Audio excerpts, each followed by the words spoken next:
महाराष्ट्र की सियासत गरमाई हुई है। हालांकि इस पूरे एपिसोड में बीजेपी खुलकर सामने नहीं आ रही है, पर सबसे ज्यादा मुंबई और दिल्ली की परवाज पर कोई लीडर है तो वो देवेंद्र फडणवीस है। देवेंद्र फडणवीस एक बार फिर दिल्ली पहुंचे और महाराष्ट्र के हालात पर बड़े लीडरों से तबादले ख्याल और मीटिंगों का सिलसिला जारी है। पवार और उद्धव की एक बार फिर मुलाकात हुई। इन सब के बीच जबानी जंग भी जारी है। संजय राउत ने एक बार फिर बागी एमएलए और बीजेपी को निशाना बनाया। संजय राउत ने देवेंद्र फडणवीस को भी मशवरा दिया कि वो अपनी और बीजेपी की छवि को खराब न करें।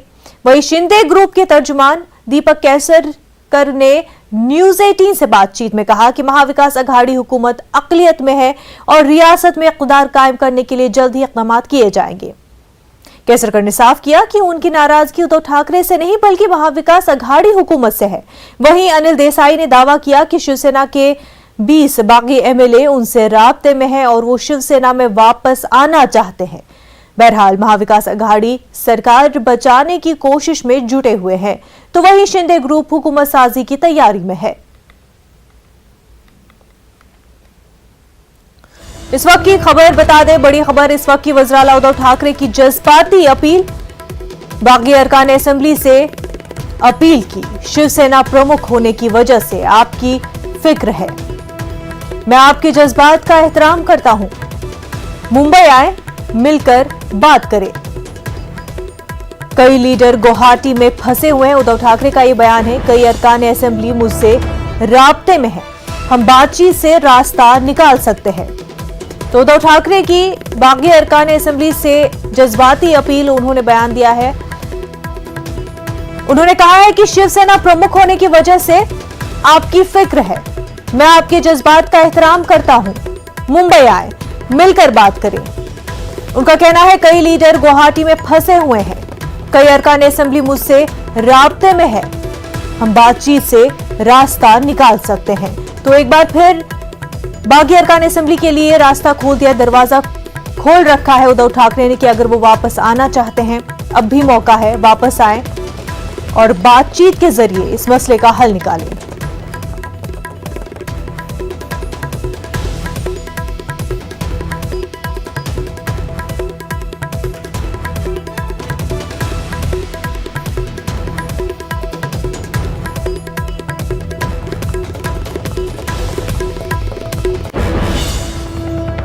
इस पूरे मुद्दे पर बात करने के लिए दिल्ली से हमारे साथ हमारे नुमाइंदे शंकर आनंद और मुंबई से हमारे साथ हमारे नुमाइंदे सर्वेश तिवारी जुड़ चुके हैं। सबसे पहले तो अगर हम बात करें शंकर, दिल्ली के बहुत दौरे हो रहे हैं देवेंद्र फडणवीस, जो कि खुलकर सामने तो नहीं आ रहे हैं, बीजेपी ओपनली इस मैदान में तो नहीं उतर रही है, लेकिन वही हालात पर नजर बने हुए हैं और देवेंद्र फडणवीस का दिल्ली आना जाना लगा हुआ है। जी शंकर, महत्वपूर्ण बैठक चल रही थी, वो बैठक समाप्त हो चुकी है और इस वक्त में आप देखा जा सकता है कि अभी जो जेपी नड्डा के आवास पर जो महत्वपूर्ण बैठक चल रही थी, खास तौर पर महाराष्ट्र सरकार को मैं किस तरह से बीजेपी के वहां पर सरकार गठबंधन को लेकर किस तरह से वहां पर तैयारियां चल रही हैं, किस तरह से रणनीति बन रही है, इस मामले को लेकर जेपी नड्डा के आवास पर एक महत्वपूर्ण बैठक चल रही थी और उसी बैठक में हिस्सा लेने के लिए देवेंद्र फडणवीस पहुंचे थे जेपी नड्डा के आवास पर। हालांकि यहां आने से पहले तकरीबन 55 मिनट तक वो देश के केंद्रीय गृह मंत्री अमित शाह के आवास पर थे और वहां पर काफी देर तक महत्वपूर्ण चर्चा करने के बाद, महत्वपूर्ण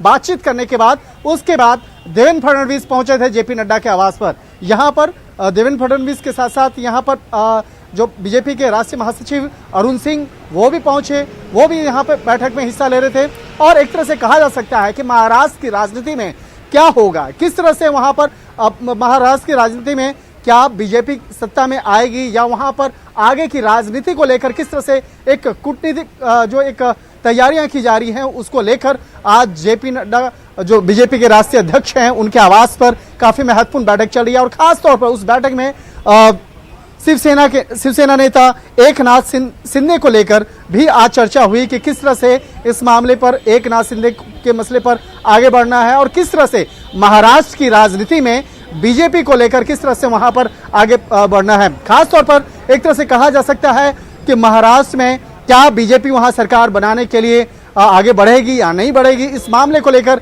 आज ग्रीन सिग्नल जेपी नड्डा के आवाज से ही देवेंद्र फडणवीस को मिलने वाला है। और देवेंद्र फडणवीस को वो ग्रीन सिग्नल मिलने के बाद उसके बाद महाराष्ट्र की राजनीति के लिए जो एक अगला एक कदम जो है वो उठाया जा सकता है। तो एक तरह से कहा जा सकता है कि आज देवेंद्र फडणवीस का दिल्ली आना बेहद महत्वपूर्ण है और इसी मामले को लेकर उनके आवास पर यह महत्वपूर्ण बैठक चल रही है। जी बिल्कुल, काफी अहम ये मीटिंग रहेगी। इसके बाद किस तरह से बीजेपी इस पूरे सिचुएशन को हैंडल करेगी और एकनाथ ग्रुप के साथ उनका कैसा तालमेल रहेगा, वो भी उस लिहाज से भी जो ये मीटिंग है काफी अहम रहेगी। सर्वेश भी हमारे साथ मुंबई से जुड़े हुए हैं। सर्वेश, मुंबई के हवाले से क्या कुछ अपडेट?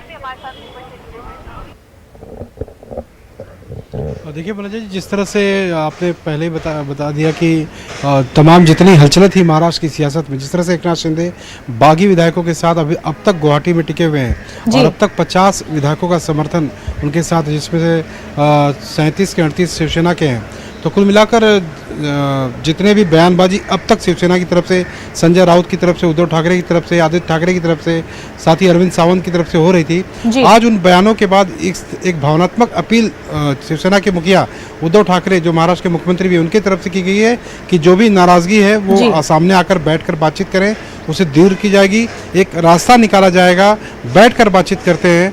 तो एक भावनात्मक अपील, एक पत्र शिवसेना की तरफ से अधिकृत जारी किया गया है। वो शायद उस पत्र को उन्होंने वहां पर एकनाथ शिंदे के गुट ने देखा, लेकिन हालांकि वहां से अब तक कोई जवाब नहीं आया है। और दूसरी अगर हलचल की बात करें, जिस तरह से अभी शंकर आनंद हमारे दिल्ली के सहयोगी बता रहे थे, दिल्ली बीजेपी के खेमे में महाराष्ट्र की सियासत पर कब्जा करने की कोशिश जो है वो तेज हो चुकी है। कल देर रात हम महाराष्ट्र के एक बड़े नेता के साथ तकरीबन 25 मिनट की हमारी ऑफ द रिकॉर्ड एक मुलाकात थी। उस मुलाकात में कई सारे बातें बताई गई कि जो सरकार बनाने को लेकर उनकी कवायद शुरू है, सिर्फ एक आला जो उनके हुक्मरान हैं उनके आदेश का इंतजार किया जा रहा है। और यहाँ तक बात बताई गई कि डिप्टी सीएम की दावेदारी एकनाथ शिंदे ने की है, मुख्यमंत्री पद की दावेदारी नहीं की है। मुख्यमंत्री पद पे देवेंद्र फडणवीस को बैठाने का जो है वो अंदेशा है 100%। यहाँ पे एमएनएस के साथ कोई चर्चा नहीं है। रही बात कोई इस पूरी कवायद की, तो जो नाराजगी है उसको लेकर भी सामने बातें बीजेपी के नेता की ओर से बताई गई कि किस तरह से एक एक नेता नाराज होकर चले गए और ये पूरी बगावत सामने आई।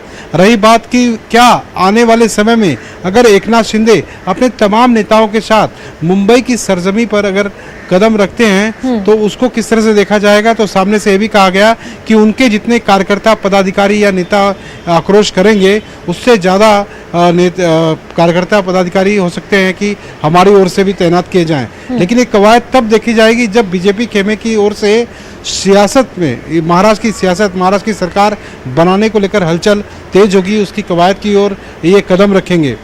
और इन्होंने ये भी साफ किया कि बीजेपी की तरफ से किसी भी प्रकार का अविश्वास प्रस्ताव जो है सरकार के खिलाफ नहीं लाया जाएगा। जो भी कुछ कदम हो एकनाथ शिंदे की गुट की तरफ से उठाया जाएगा, या हो सकता है कि राज्यपाल जो महाराष्ट्र के गवर्नर है भगत सिंह कोश्यारी, उनकी तरफ से भी सरकार को कहा जाए कि आप अपना बहुमत साबित करें। तो ये सारी कवायद है, लेकिन बीजेपी अब तक जरूर जेपी नड्डा के पास आज दिल्ली पहुंचे हैं देवेंद्र फडणवीस, वो ग्रीन सिग्नल का इंतजार जरूर कर रहे हैं।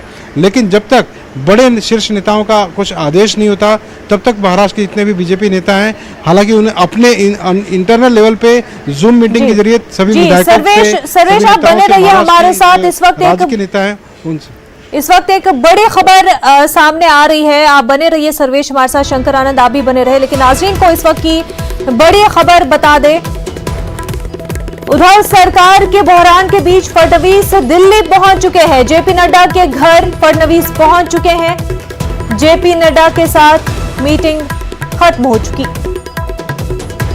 आपको बड़ी खबर इस वक्त की बता रहे हैं, उधर सरकार के बहरान के बीच फडणवीस दिल्ली पहुंचे, जेपी नड्डा के घर फडणवीस पहुंचे। वहीं जेपी नड्डा के साथ मीटिंग खत्म हो चुकी। तो काफी अहम है, फडणवीस लगातार दिल्ली का दौरा कर रहे हैं और इस बीच जो है तो लगातार जो है फडणवीस का दिल्ली दौरा जारी है और दिल्ली पहुंच चुके हैं, जेपी नड्डा के घर पहुंच चुके, मीटिंग खत्म हो चुकी। शंकर आनंद,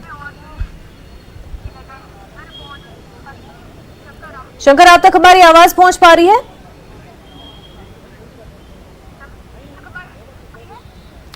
मरणमादे शंकर देवेंद्र फडणवीस जो जी है वो दिल्ली काफी समय पहले पहुंच चुके हैं। तकरीबन 2 से 2.5 घंटा उनको हो चुका है। देवेंद्र फडणवीस एयरपोर्ट पहुंचने तकरीबन 2.5 घंटा पहले पहुंचे। उसके बाद वो सीधे वहां से आने के बाद केंद्रीय गृह मंत्री अमित शाह के आवास पहुंचे और केंद्रीय गृह मंत्री अमित शाह के आवास पर तकरीबन 55 मिनट तक वो वहां पर बैठक कर रहे थे। अब कई महत्वपूर्ण मुद्दों पर बातचीत कर रहे थे और खास तौर पर महाराष्ट्र की सियासत को लेकर किस तरह से आगे उनका कदम होगा, किस तरह से इस मामले पर कूटनीति और राजनीति जो राजनीतिक कदम को आगे बढ़ाना है, इस मामले पर वहां पर महत्वपूर्ण बैठक हुई। और उसके बाद केंद्रीय गृह मंत्री के आवास से निकलने के बाद वो सीधे जेपी नड्डा के आवास पे पहुंचे। जेपी नड्डा जो बीजेपी के राष्ट्रीय अध्यक्ष हैं, उनके आवास पर पिछले तक 20 मिनट से यहां पर बैठक चल रही है और उस बैठक में जेपी नड्डा के साथ में कई महत्वपूर्ण मुद्दों पर बातचीत हो रही है। और एक तरह से कहा जा सकता है कि महाराष्ट्र की राजनीति को लेकर आज ग्रीन सिग्नल यहीं से मिलने वाला है।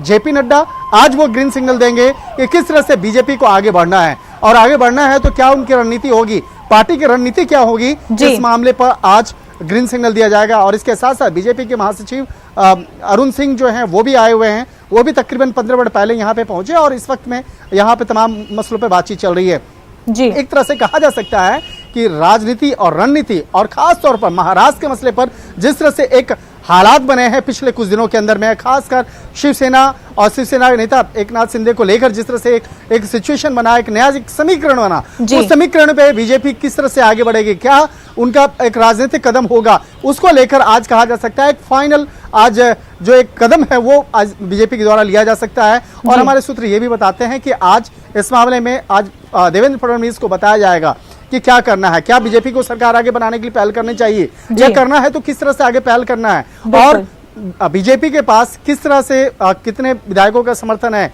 और इसके साथ साथ किस तरह से बाकायदा और चाहे शिवसेना के नेताओं की जो स्थिति है, खासतौर पर शिवसेना के कितने जो नेता हैं वो बागी हैं, क्या वो उनका बाद में क्या उनका रुख होगा, इन तमाम मसलों पर एक जो एक कहा जा सकता है राजनीतिक गणित का जो आंकड़ा है वो आज जेपी नड्डा के उनके सामने रखा जाएगा और जेपी नड्डा इस मामले पर आगे विचार करेंगे और वो निश्चित तौर पे इस मामले में केंद्रीय गृह मंत्री अमित शाह से भी बाकायदा चर्चा करेंगे कि आगे करना क्या है।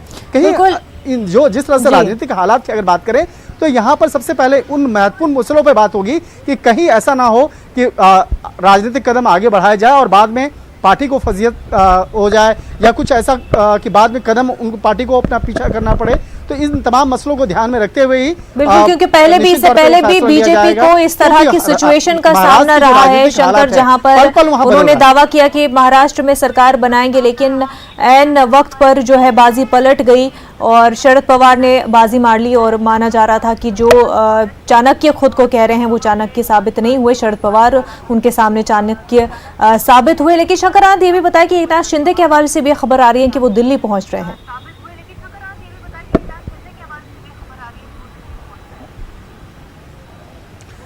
देखिए यहाँ पर एकनाथ शिंदे को लेकर जो एक हालात हैं उस हालात पर जरूर चर्चा होगी, लेकिन अभी बीजेपी अपना पत्ता नहीं खोल रही है, क्योंकि बीजेपी भी चाहेगी कि उन तमाम मसलों पर पहले अपनी जो एक रणनीति है वो तैयार करे और तैयार करने के बाद वो एक वेट एंड वॉच वाली जो पॉलिसी जो पिछले एक सप्ताह से बाकायदा बीजेपी ने अपनाई हुई है, वेट एंड वॉच, यानी कि पहले इंतजार करो और क्या हालात बनते हैं महाराष्ट्र की उसके बाद उस पर फैसला लेना है। तो वेट एंड वॉच वाली जो पॉलिसी है बीजेपी की, आज उसी मामले पर आज एक तरह से कहा जा सकता है कि एक ग्रीन सिग्नल मिलने वाला है कि वेट एंड वॉच पिछले एक सप्ताह से किया जा रहा है। जिस तरह से शिवसेना के कई विधायक बागी बने, जिस तरह से एक राजनीतिक हालात वहां पर बदला हुआ नजर आ रहा था, लेकिन अब आगे क्या करना है, क्या बीजेपी को सरकार बनाने के लिए आगे आना चाहिए या बीजेपी की जो सहयोगी पार्टी है वो आगे फ्लोर टेस्ट के लिए आगे राज्यपाल के पास जाएं, या इस मामले पर कितने उनके पास विधायक हैं, क्या वो बाद में बीजेपी वहां सरकार बना पाएगी या नहीं बना पाएगी,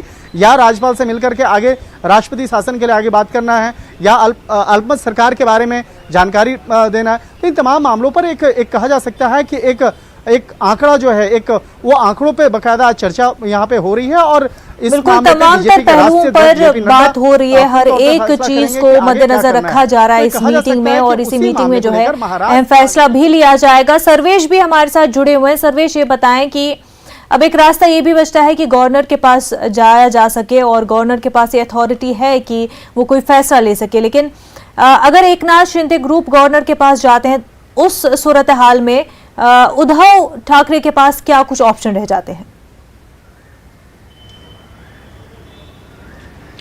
देखिए, अभी सारे जो हैं सिर्फ आकलन लगाए जा रहे हैं कि एकनाथ शिंदे अपने समर्थकों के साथ आएंगे या अकेले आएंगे, या हो सकता है कि जिस तरह से देवेंद्र फडणवीस दिल्ली पहुंचे हैं जेपी नड्डा और अमित शाह से मुलाकात करने, हो सकता है कि एकनाथ शिंदे भी दिल्ली पहुंचे देर शाम तक और देवेंद्र फडणवीस के साथ आकर देर रात आकर गवर्नर के पास जाएं और केंद्रीय सुरक्षा बल की डिमांड करके वहाँ से सुरक्षा के साथ आए यहाँ पे। तो सारे आकलन हैं, लेकिन फिर भी एकनाथ शिंदे अगर आते हैं तो वो जिस तरह से उन्होंने दावा किया है कि हमने अपना बहुमत महाविकास आघाड़ी सरकार से निकाल लिया है, सरकार अल्पमत में है, तो अगर सरकार अल्पमत में है तो किस बेस पर है, उन्हें कम से कम यहाँ पे खुद को प्रेजेंट करके ये चीज़ बतानी होगी अपने तमाम विधायकों के साथ। सिर्फ सिग्नेचर करने से और एक पूरे डॉक्यूमेंट तैयार करके कि हमने अपना इतने विधायकों के साथ समर्थन निकाल लिया है, उनका बॉडी उनके शरीर के साथ सभी विधायकों को यहाँ गवर्नर के सामने प्रेजेंट रहना होगा। उसके बाद हो सकता है कि गवर्नमेंट उद्धव ठाकरे सरकार को कहे कि आपकी सरकार बहुमत में है कि नहीं, आप ये साबित करें। उसके बाद यथास्थिति जिस तरह की होगी वो सामने आ सकती है, लेकिन अभी सारी चीज़ें आकलन पर है। कहा जाए जिस तरह से एक भावनात्मक अपील उद्धव ठाकरे की तरफ से की गई है, आकलन ये भी लगाया जा रहा है, जैसे बार बार शिवसेना के प्रवक्ता और उद्धव ठाकरे आदित्य ठाकरे कहते हैं कि हमारी कुछ लोगों से बातचीत हो रही है, हालांकि ये ऑथेंटिक नहीं है, लेकिन ये बार बार बयान दे रहे हैं कि हमारी कुछ लोगों से बातचीत हो रही है। यहाँ पे आने के बाद वो कह रहे हैं कि हमें जबरन यहाँ पे रखा गया, यहाँ पे आने के बाद हो सकता है कि कई विधायक पलटी हो जाएं, एकनाथ शिंदे से अलग हो जाएं। लेकिन एकनाथ शिंदे ने आज एक वीडियो भी जारी किया जिसमें शो आउट हो रहा था कि आपको यहाँ पे जबरन रखा है, मतलब यहाँ पे हम सकुशल हैं। तो सारी चीज़ें हैं कि जब तक मुंबई कोई नहीं पहुंचता है तब तक पिक्चर कुछ क्लियर नहीं होगा, लेकिन यहाँ पर बीजेपी के लिए एक बड़ा ऑप्शन, एक बड़ा मौका, जिस मौके की तलाश में वो पिछले 2.5 साल से था, वो मौका उसके सामने है।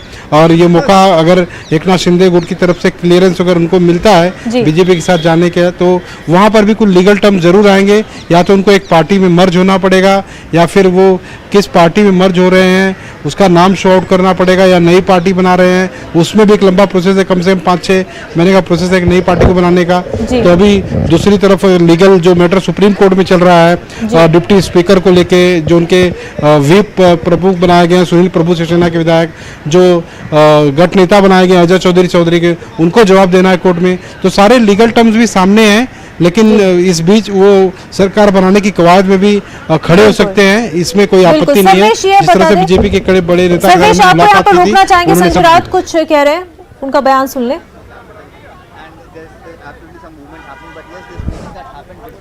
जी शंकर क्या कुछ अपडेट है? देखिए, इस वक्त में देवेंद्र फडणवीस जेपी नड्डा के आवास से निकल चुके हैं बाहर, और अभी जो है लगातार बीजेपी के कई वरिष्ठ नेता जो हैं वो लगातार अब जेपी नड्डा के आवास पे आ रहे हैं। और देवेंद्र फडणवीस की अगर बात करें तो पिछले काफ़ी समय से वो यहाँ पर मौजूद थे, और बैठक में हिस्सा लेने के बाद तमाम मसलों पर चर्चा करने के बाद वो यहाँ से जा चुके हैं। लेकिन यहाँ पर बीजेपी के जो महासचिव हैं अरुण सिंह बकायदा, वो अभी भी मौजूद हैं। इसके साथ साथ पार्टी से जुड़े हुए कई जो नेता लगातार यहाँ पे उनका आना जाना लगा हुआ है, और यहाँ पर आकर के इन तमाम मसलों पर चर्चा हो रही है। और आज का जो मसला जिन मसले पर महत्वपूर्ण चर्चा हो रही है उसमें सबसे महत्वपूर्ण मुद्दा है कि किस तरह से महाराष्ट्र में बीजेपी सरकार बनाए, और उन तमाम मसलों पे, तमाम आंकड़ों पर, तमाम जो भी इनपुट्स लेकर देवेंद्र फडणवीस अपने साथ यहाँ पे आए, और उन मसलों पर बकायदा बीजेपी के राष्ट्रीय अध्यक्ष जेपी नड्डा के सामने उन तमाम आंकड़ों को रखा, तमाम इनपुट्स को रखा कि किस तरह से वहाँ पर महाराष्ट्र में सरकार बनाया जा सकता है, या वहाँ पर अभी फिलहाल क्या राजनीतिक हालात हैं, किस तरह से वहाँ की स्थिति है। उन तमाम मसलों पर हर एक इनपुट्स पर बकायदा यहाँ पर चर्चा हुई, और चर्चा होने के बाद अब इस मामले पर एक तरह से कहा जा सकता है ग्रीन सिग्नल का इंतजार किया जा रहा है कि जब बीजेपी के राष्ट्रीय अध्यक्ष जेपी नड्डा इस मसले पर देवेंद्र फडणवीस को ग्रीन सिग्नल देंगे। तो एक तरह से कहा जा सकता है बैठक का दौर लगातार चल रहा है। देवेंद्र फडणवीस बैठक करके यहाँ से निकल चुके हैं। उनके निकलने के बाद यहाँ पर अरुण सिंह पहुंचे, और अरुण सिंह जो बीजेपी के काफी वरिष्ठ नेता माने जाते हैं, महासचिव हैं, वो अब इस मामलों पर चर्चा कर रहे हैं। तो जेपी नड्डा और अरुण सिंह, उनके साथ साथ बीजेपी के और भी कुछ नेता जो है सीनियर नेता, वो भी थोड़ी देर पहले यहाँ पे पहुंचे हैं। लेकिन इस मामले पर औपचारिक तौर पे कोई स्टेटमेंट नहीं आ रहा है।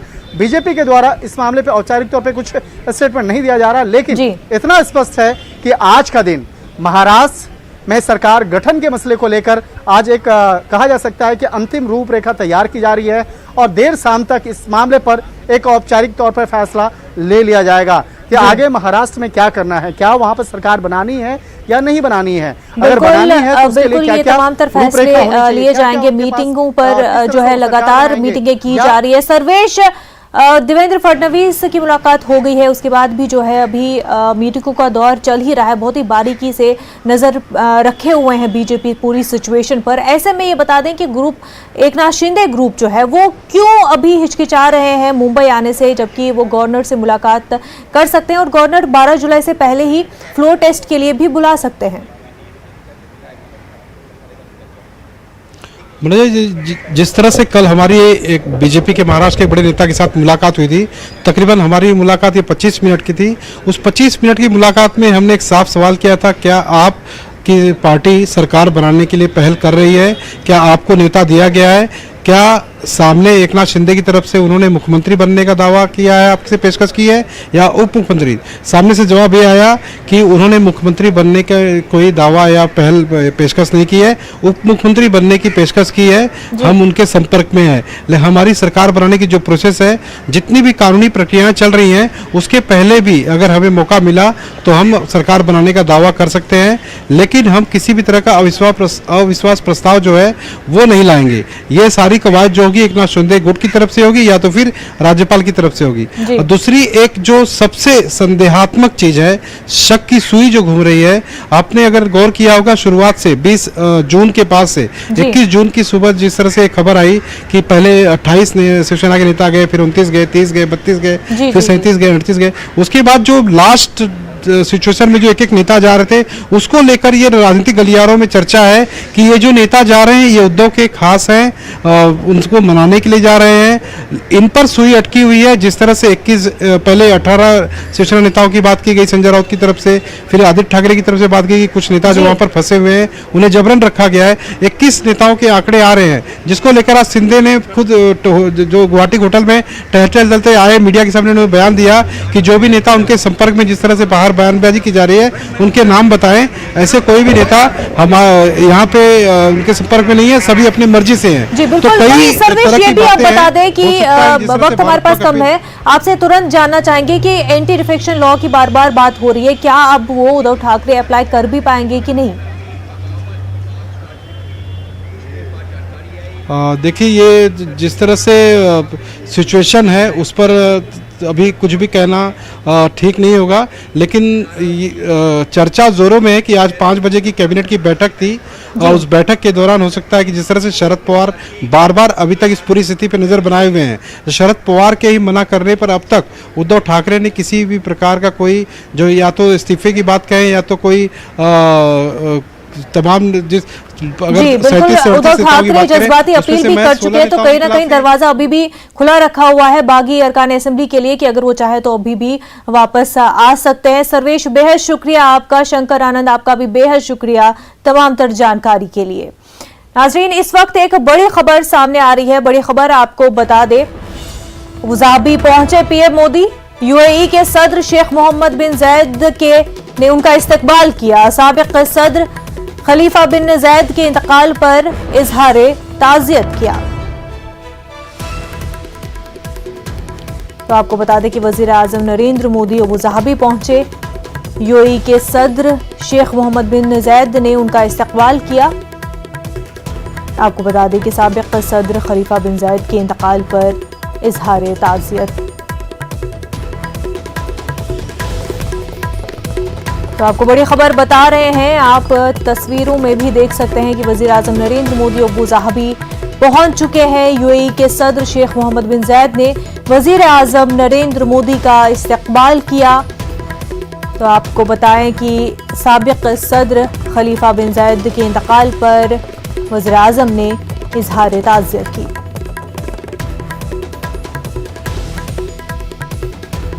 लगातार यूएई से अपने मुल्क के रिश्ते मजबूत करते हुए वजीर आजम नरेंद्र मोदी 2014 से ही वज़ीर-ए-आज़म नरेंद्र मोदी की ये कोशिश रही है मिडिल ईस्ट और ख़ास तौर से यूएई के साथ अपने जो ताल्लुकात है वो बेहतर किए जाए। इस बीच आपको बता दें कि अबू ज़ाहबी वज़ीर-ए-आज़म नरेंद्र मोदी पहुंच चुके हैं और यूएई के सदर शेख मोहम्मद बिन ज़ायद ने उनका इस्तकबाल किया।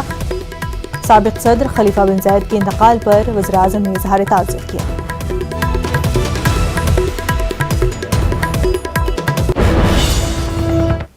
न्यूज़ एट 5 में फिलहाल इतना ही। हमें दीजिए इजाजत। आदाब।